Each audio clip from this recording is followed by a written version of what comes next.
Au nom du Père qui Papa qui se le Kelo, du Fils dit Papa Delungana Kengani, et du Saint-Esprit dit sa divinité Tata Bangu Mani. Aujourd'hui, on est le deuxième jour du mois de septembre en l'an 2018.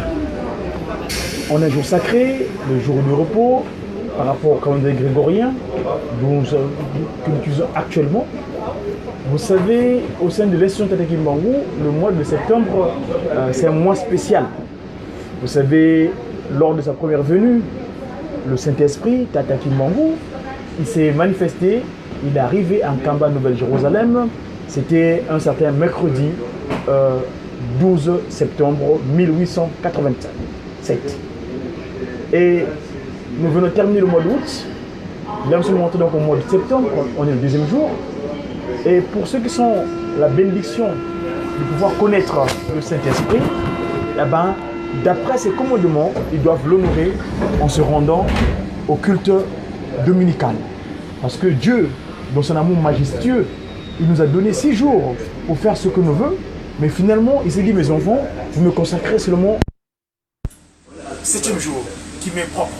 Et donc, dans ce cadre, ici au sein de l'institution qui est venue qui s'est matérialisée dans l'institution spirituelle, qui s'est matérialisée sur terre depuis le 6 avril 1921, nous les enfants de Tata Kimbangu, nous honorons ce jour-là en se rendant dans sa maison, dans son temple, pour le rendre gloire, déjà le remercier le fait que nous avons regardé durant toute la semaine, sans embave, sans accident, et finalement, il nous a donné ce jour de repos dominical, nous rendons à son Saint-Temple pour le rendre grâce.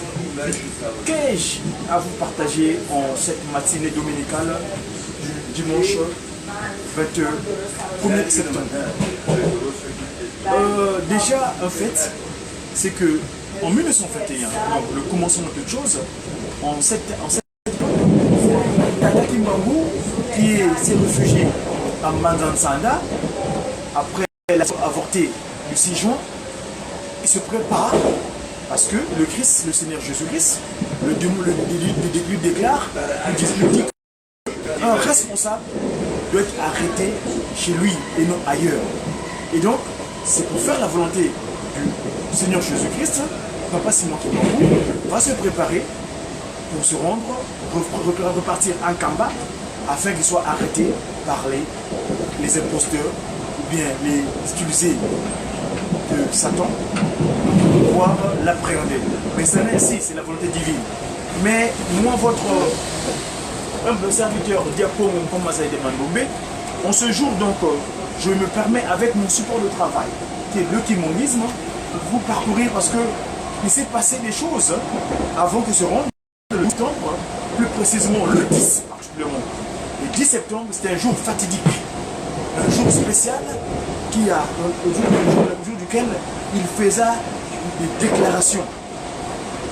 Ces déclarations-là ont des portées, ont des conséquences en ce jour. Actuellement, tout le monde sait que nous sommes, nous le vivons. Entre autres, je vais faire allusion au discours de Mbanza Sanda. Bonjour maman El Nora Wamanen. Je ne sais pas si c'est papa ou maman, monsieur ou madame El Nora Wamanen. Ici, que je vais dire, le discours de Mbanza Sanda, je vous ai dit que dernièrement, je me suis rendu au phare du Palais Garnier, là se trouve le square, la statue de Gaulle, les Champs-Élysées, pour aller faire une lecture de ce document-là en face de ce monsieur. Vous savez que quand ils mettent les statues, eux, c'est pas anodin, hein? C'est bien étudié, bien réfléchi, aussi bien dans le cadre spirituel que dans le cadre scientifique. Ici, qu'est-ce que je veux parler de moi ici? Je veux parler, pas de moi, Tata Kimbangu évidemment, moi je suis le serviteur. Alors, il y a une partie de Papa Simon Kimbangu où il évoque les événements que nous vivons actuellement. Vous savez, actuellement, nous avons remarqué que beaucoup de gens quittent l'Afrique dans l'espoir de venir s'installer en Europe. Hier, avec mon frère, papa, lequel est Israël, papa pied gauche, comme on l'appelle couramment souvent, on s'est rendu à la place Anaïs Anis pour partager des aliments à manger à nos frères qu'on appelle les immigrés, ceux qui ont quitté l'Afrique par la mer. Ils ont traversé la mer Méditerranée, ils ont pris des risques mortels jusqu'à se refuger à Paris. Et finalement, arrivés à Paris, ils errent. Ils sont en train d'errer. Je vous explique quelque chose. Nous, actuellement, au Congo, donc c'est le sous-bassement dans les trois Congos, hein, RDC, RC et RA. Le Congo Angola, le Congo Angola. Il se passe des choses. Papa Simo Kimbangu, en Banasanda, il dit ceci. Là, je livre le livre du ministère, hein, le chapitre 3. Le chapitre 3 plutôt, verset 9. Il dit quoi? Le Congo sera libre. Et l'Afrique aussi. Là, je parle du Congo avec grand K, hein, s'il vous plaît. Ne me mettez pas avec le Congo, le C, des divisions. Là. Non, non, on ne connaît pas là. Nous, en tant que Congolois, nous sommes dans le Congolois. On n'est pas les Congolais comme les Congolais leaders. Non, on n'est pas vilains. On est des Congolois. Dans le cas du Congolois, donc Congo un siku, Congo, peut-être la nomme un siku. Les décennies qui suivront les Bruxelles d'Afrique, ça c'est pas seulement qui parle, mais aussi le 10 septembre 1921, en Banzan-Sanda. Donc le Congo, ça c'est verset 9. Le Congo sera libre, l'Afrique aussi. Les décennies qui suivront la libération de l'Afrique seront terribles et atroces. Car tous les premiers gouvernements de l'Afrique, libres, travailleront au bénéfice des Occidentaux. Un grand désordre spirituel et matériel s'installera. Les gouvernants de l'Afrique entraîneront sur les conseils des Occidentaux, donc les coalitions internationales, leurs populations respectives dans des guerres meurtrières et s'entretueront. La misère s'installera. Beaucoup de jeunes quitteront l'Afrique dans l'espoir d'aller chercher le bien-être dans les pays des Occidentaux. Ils parlent toutes les langues des Occidentaux. Parmi eux, beaucoup seront séduits par la vie matérielle des Occidentaux. Ils deviendront leur proie. Il y aura une grande mortalité parmi eux et certains deviendront leurs parents. Il faudra une longue période pour que l'homme noir acquiert sa maturité spirituelle. Celle-ci lui permettra d'acquérir son indépendance matérielle. Alors, s'accomplira la troisième étape. Et bien, dans cette troisième étape naîtra un grand roi divin. C'est-à-dire celui qui viendra avec le roi comme remettre de l'ordre intérieur. ROI. Il est là pour remettre de l'ordre intérieur et comme acte fondamental de la Constitution, les 10 commandements. Parce qu'à ce moment-là, nous verrons où est-ce que les intrus, tout ce qui est occulte là, ici de l'Égypte antique, que les Occidentaux ont récupéré, qu'ils utilisent et qui pratiquent. Quelle désolation. Pourquoi je vais parler de cet événement-là, des autres spirituels? Hier, j'étais à la porte de Bervilliers pour aller donner à manger à nos frères immigrés qui ont fui la guerre, l'incompréhension. Je veux dire, les intrus, les poltrons, qui ont le pouvoir là-bas, qui gèrent mal le territoire et qui servent en fait les intérêts des Occidentaux, comme Papa Simon l'avait dit dehors, nous sommes 21. L'indépendance spirituelle. Papa Simon Kimbangu, moi quand tu m'as paru ici en 99, la première démarche qui m'a entreprise, lui agissant en moi, c'est de me rendre à l'Élysée. Quand je me suis rendu à l'Élysée, ce jour-là, l'esprit de Tata Kimbangu m'habitant, ils n'ont pas pu m'appréhender. Et quand j'ai mis pied dans la cour de l'Élysée, tout le monde s'est agenouillé. Cette génification-là, c'est ce dit de quoi? C'est que Mfouka, ils sont redevables. Parce que quand on dit Mfouka mène, Mfouka il mène, c'est la dette. Les poltrons, les sous-préfets comme chefs d'État qui mettent au Congo, que ce soit en Afrique et partout ailleurs, pour ceux qui sont dirigés dans les loges. Parce que la désolation actuelle, c'est que c'est quoi? Les gens, ils sont fiés aux pratiques qui sont inappropriées à notre ancestralité naturelle. L'ancêtre naturel, c'est moi, ici la référence, c'est Tata Kimbangu.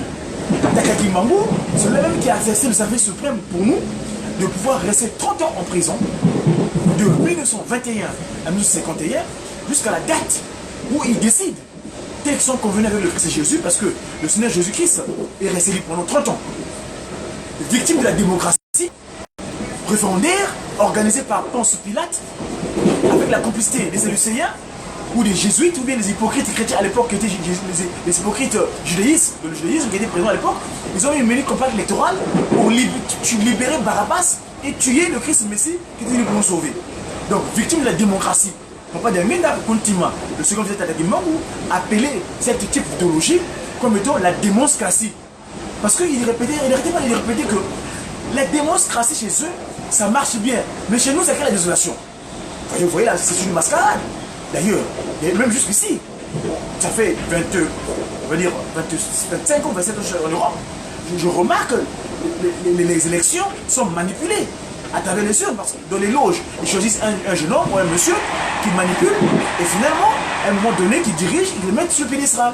Mais derrière, ce sont les conseillers, ce sont les pratiques de francs-maçons, Rose-Croix et Malégarie. Bref, toutes ces désolations, tous ces esprits inappropriés. Donc, que Satan, donc l'église de Satan sur terre, en l'occurrence, qu'on appelle les inventions de pensée intellectuelle, mais en fait, l'intellectualisme, vous savez dire que les laines viennent de l'Égypte. Hein? Les Grecs ont étudié en Égypte, et l'Égypte, nous savons ce qui s'est passé en Égypte. Voyez-vous? Donc, mes chers amis, ici, moi, en faisant état de cela, Papa Simon Kimbangu en Madansanda, il relève cette défaite-là. Le discours est large, il est long. Je pourrais le disposer pour ceux qui veulent. Vous pouvez aller sur mon compte Facebook de Didier Congo. J'ai mis en ligne c'est l'anniversaire le 10 mars, le 10 septembre, c'est dans quelques jours. Donc, que voulais-je dire? Nous, Congo, nous, Africains, c'est-à-dire les Africains, c'est-à-dire ceux qui sont libres, et Africains en week-end, dès que j'avais dit à 1999, on est libre et capable. Ceux qui sont libres et capables, doivent se rendre compte que le repère spirituel, c'est Nkamba, c'est Tata Kimbangu et personne d'autre. Et plus précisément, je donne cette indication propre, Tata Kimbangu Kiangani, le chef spirituel. Parce qu'aujourd'hui, beaucoup qui mettent en évidence Kimbangu, mais en fait, ils commencent à faire comme à l'époque de Jésus. Jésus, en fait, en réalité, il n'a pas fait Kimbangu. Donc, qu'est-ce que fait prévaloir le Mfumo Kimbangu, mais non, c'est Papa Simon Kimbangu Kiangani, c'est notre père, d'accord? C'est le Seigneur qui est venu pour nous. Alors, et parlons donc des pratiques occultes là, spirituelles, j'ai un message un discours politique que mes anges sont venus disposer. La mélodie existe, c'est moi, nous les guitaristes, nous le faisons, la boutique, nous le faisons, mais ici, je vais vous faire la lecture littérale. Et c'est un appel. Il dit quoi? Un appel à se repentir du mauvais héritage de la magie, la sorcellerie, la franc-maçonnerie et toute sa confrérie. Un appel à l'humanité tout entière de renoncer à la succession du mauvais emballage hérité des aïeux et qui nous avilit toujours davantage. Si le pouvoir du consolateur Papa Simon Kimbangu était suprématie de celui des magiciens, des charlatans de ce monde, qui est-il? Si le pouvoir des trois glorieux issus de Papa Kimbangu était prépondérant de celui des sages et magiciens de ce monde, qui sont-ils? Le Messie a connu ce mépris. On lui retorqua qu'il était magicien. Dieu nous a appris la grande leçon en venant au monde dans une bergerie. Malheur à nous parce que nous avons péché. Voici pourquoi nos yeux se sont obscurcis. Alléluia, alléluia, alléluia, alléluia. Oui, Éternel, tu sièges à jamais. Ton trône subsistera de génération en génération. Louons les trois glorieux ici-bas et béni soit Tata Kimbangu. Vous voyez, c'est discours politique. Voilà, il est là. C'est le discours gouvernemental parce que nous, en tant que politique, on parle à la cité. Parce que ceux qui font la politique actuelle, c'est des hypocrites. Ils sont guidés par Chétan, Satan, à partir des loges, la franc-maçonnerie, la Rose-Croix, les Maïgari. et toute pratique occulte païenne qui est inappropriée à notre ancestralité qui est Tata Guimbangou. D'accord? Donc, ici, nous voulons simplement dire que mes chers compatriotes, mes chers Congo, avec grand K s'il vous plaît, c'est-à-dire que je parle de la RDC, de la RC et le Congo Angola, parce que Tata Guimbangou dit que ma kukuma tatu ma lambanga nzunga Congo. Ma kukuma tatu mo moyin kibyo. Yintu Tata Guimbangou, yimbanza Congo, Angola. Yi vumu kandi, yi nzoka lekilanga, isavo RD Congo. Et le Congo RC, qu'on a mal au mandi, les pieds. Parce que Tata Guimbangou est réparti en 3. Je vous ai sorti ce... Vous avez sur mon compte tout. Regardez. Ceci. Ceci là. Vous voyez ça? Aujourd'hui, Tata Simon Guimbangou nous a donné une science qu'on appelle Mandombe. Parce que ça fait un moment, nous étions hésités par une intellectuelle, un savoir issu, évidemment, de nos aïeux de l'Égypte. Mais nos aïeux-là avaient mis ce qu'on appelle le Nentopédie. Le vipère, Nyoka. Hein? Nyoka, tout perdu, sur la tête. Et Tata Guimbangou, en nous donnant cette science, qui est le Mandombe, c'est-à-dire pour les Noirs, à la main des Noirs. D'ailleurs, Noirs, je vous une parenthèse, je vais la fermer. Si à un moment donné on dit des négros ou des négritis, objet de peu de valeur, ce n'est plus ainsi. Le 24 décembre au 25 décembre 1992, Tata Guimbangou, dans son essence spirituelle, avait organisé une grande cérémonie qui consistait à demander le pardon de l'erreur, de l'égarement de notre ancêtre Kakamouki, autrement appelé Adam. Parce que Kakamouki, de par son épouse, Mamankéenge, Ève, et le serpent leur parla, comment on dit, Nyokayan Telele, Nyokayan Tele. Et le Telele, dans Tele, la morsure. Le serpent, le mordu, et la mort était devenue sûre. Voyez-vous? Et donc aujourd'hui, nous, en tant que Congo, cette science, nous devons nous l'approprier pour le développement de l'Afrique. Aujourd'hui, vous avez étudié à la Sorbonne, vous avez étudié à Oxford, vous avez étudié, je ne sais pas moi, à USA, bref, au juste à présent, nous remarquons que ça ne nous profite pas. Eux ici, moi, je me souviens quand j'étais en IUT, le major de la promotion, c'était mon binôme. Il s'appelle Romain Saron. En 93 à l'IUT de Vesoul, dans la Haute-Saône. Parce que je suis sorti de la promotion en 96, 96. Mais regardez, lui il est parti, il fait ce qu'il fait. Mais moi, en Occident, on est plein ici. Après avoir étudié. Malgré que j'ai passé le test d'un concert, parce qu'à l'époque je vais travailler à Elf. Mais c'est une mascarade toujours organisée par, à l'époque Elf, aujourd'hui Total, pour mettre les individus qui peuvent contrôler. De même pour les cargaisons de pétrole qui volent à partir des bacs de pétrole, ils ne veulent pas mettre les autochtones parce qu'ils savent que le propre Congo, le Congo qui aime son territoire, le Congo qui aime Congo, le Congo qui travaille pour le Congo, et non les poltrons, eh bien, l'échec, j'ai pris le test.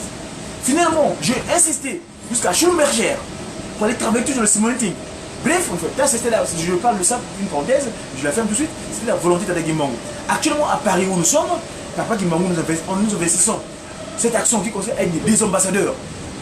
Parce qu'il dit, vous êtes les ambassadeurs, les soldats bien armés du Seigneur, à porter sa parole dans le monde entier, par la gloire de son Père, qui est le roi de rois. Il a triomphé du Satan et devenu les vainqueurs du monde. Il n'a pas de concurrent. Voilà, Tata Guimbangou, il n'a pas de concurrent, il est l'esprit de vérité. Nous allons poursuivre notre démonstration en cours de route, parce que lui, en tant qu'esprit de vérité, 30 ans en prison, 30 ans de libération, le Congo, plus que jamais, eh ben, est dans sa prise. Et nous sommes les actionnaires de cette prise-là. Pas ça, on va continuer le travail. Voilà mes amis, nous allons poursuivre notre reportage en live.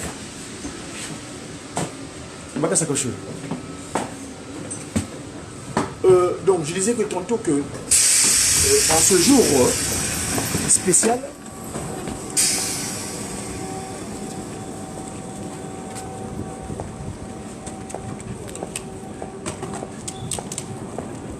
Papa Kimbangu, celui-là même qui accepta qu'il soit humilié, torturé, afin, parce qu'il est le chiffre 9, parce que son territoire, le paradis terrestre, parce que Papa Kuntima Lengenda avait déclaré la RD Congo à l'époque, pendant ces déclarations, les s'appelle le Zaïre, le Nzayaba roi, dans le territoire des rois. Aujourd'hui, donc, on va restaurer. Et donc, Tata Kimbangu, en venant sur terre, le Saint-Esprit, en prenant corps au Congo, ce territoire qui est entouré de 9